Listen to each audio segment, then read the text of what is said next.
सख़्त गर्मी में बिजली की डिघी लोड शेडिंग खिलाफ़ लाड़काने जे शहरनि जो पारो चढ़ी वियो।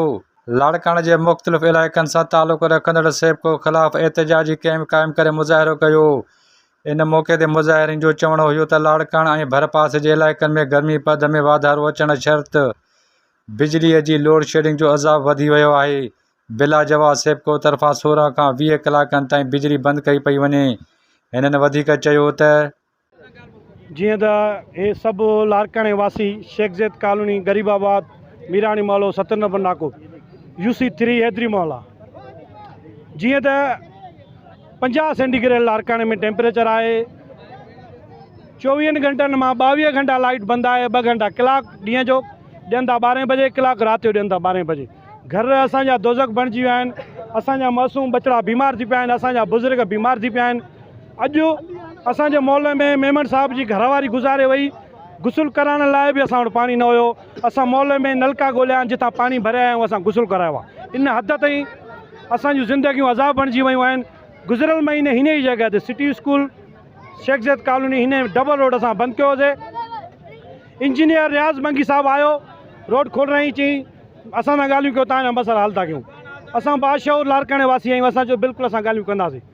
असां भाऊ शफ़ीक अहमद चांडियो UC चेयरमैन उते उन्हनि ॻाल्हियूं रखियूं। भाऊ शफ़ीक अहमद बि आयो, इंजीनियर रियाज़ मंगी, लाइन सुपरीडन, लाइनमैन वसीम जतोई जेको लाड़काने यूनियन जो सदर आहे उहो बि आयो ऐं उन्हनि वाइदा कया त तव्हांजी लोड शेडिंग ख़तमु था कयूं।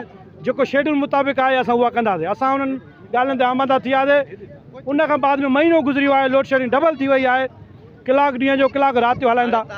AC लाड़काने बाजकानी साहब खे चऊं था त असांजो फीडर चेंज करे वञे, असांखे लिखत में ॾिनो वञे त तव्हांखे स्पेशल फीडर ॾिनो वेंदो। उन खां बाद में असां रोड खोलींदासीं। न त चाहे 10 ॾींहं गुज़री वञनि असांजा लाश बि हितां ई रोड तां निकिरंदा। असां रोड न खोलींदासीं। घरनि में बि असां मरूं था, हिते बि असां मरंदासीं। हिते मरणु पसंदि कंदासीं घर खे मरण खां। इन जे करे लाड़काने जे असां justice high court Larkana session जज साहब खे, DC लाड़कानो खे, जमील अहमद सुमरो साहब लाड़काने जो MP आहे असांजे हद जो, उनखे, फरियाल टालपुर मैडम साहब खे, भाऊ बिलाल भुट्टो ज़रदारी साहब खे जे हिन चौंक ते इलेक्शन जे दौरान ख़िताब कयो, मां तव्हां सां गॾु हूंदुमि।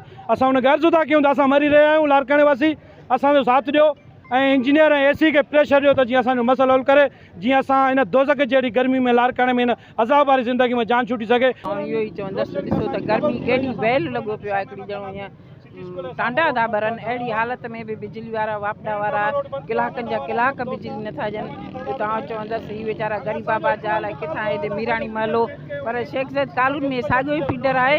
ईअं कलाकनि जा कलाक बिजली कोन्हे।